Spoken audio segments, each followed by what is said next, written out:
বেহাল জাতীয় সড়কের কারণে ঘটছে ঘন ঘন পথ দুর্ঘটনা। আর এরই প্রতিবাদে মঙ্গলবার জাতীয় সড়ক অবরোধ করে বিক্ষোভ দেখালেন স্থানীয়রা। ঘটনাটি ঘটেছে মালদা চাঁচল থানার খেজুরিয়া মোড় এলাকায়। জানা গেছে, খেজুরিয়া মোড়ে হরিশ্চন্দ্রপুরগামী ৮১ নম্বর জাতীয় সড়ক দীর্ঘদিন ধরেই বেহাল অবস্থায় রয়েছে। জাতীয় সড়কে তৈরি হয়েছে বড় বড় খানাখন্দ। বৃষ্টিতে সেই সমস্ত খানাখন্দে বর্তমানে জল জমে রয়েছে। সেই জল ভেঙে যাতায়াত করতে গিয়ে হামেশায় বিভিন্ন যানবাহন দুর্ঘটনার কবলে পড়ছে। মঙ্গলবার এমনই এক ঘটনা ঘটে। এক যাত্রী বোঝাই টোটো উল্টিয়ে এক গর্ভবতী মহিলা সহ মোট ৫ জন আহত হন, যার প্রতিবাদে স্থানীয়রা দীর্ঘক্ষণ পথ অবরোধ করে বিক্ষোভ দেখান। যদিও পরে চাঁচল থানার পুলিশের আশ্বাসে অবরোধ উঠে যায় বলে খবর। আমরা উপর মহলে কথা বলবো না, উপর মহলে কথা বলেন, উপর মহল থেকে আসবে, ওরাই এসে কথা বলবে।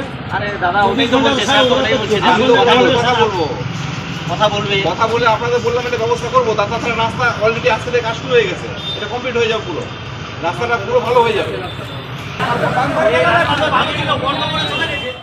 মালদা শহরে মাঝারি বাজেটের পুজোগুলির মধ্যে মালদা বিচিত্রা ক্লাবের পুজো বেশ পরিচিত। এবছর এখানকার ৩৯তম বর্ষের পুজোর থিম নারী নির্যাতনের প্রেক্ষাপটে। থিমের নাম চায় না হতে উমা, অর্থাৎ বর্তমান সমাজে নারী নির্যাতনের মতো ঘটনা বেড়ে যাওয়ায় মেয়েরা আর শুধু উমা হয়ে থাকতে নারাজ।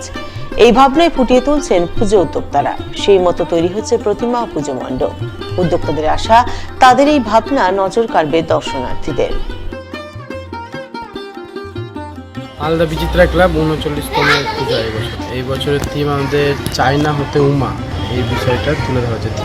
আমরা বোঝাতে চাইছি যে সমাজে যে মেয়েরা সারা দেশে যেইভাবে রেপ বেড়েছে, যেইভাবে সমাজের চোখে মেয়েদেরকে দেখা হচ্ছে বর্তমান পরিস্থিতিতে, এই সমস্ত বিষয় নিয়েই আমরা তুলে ধরতে চাইছি আমাদের মণ্ডপ সজ্জাকে।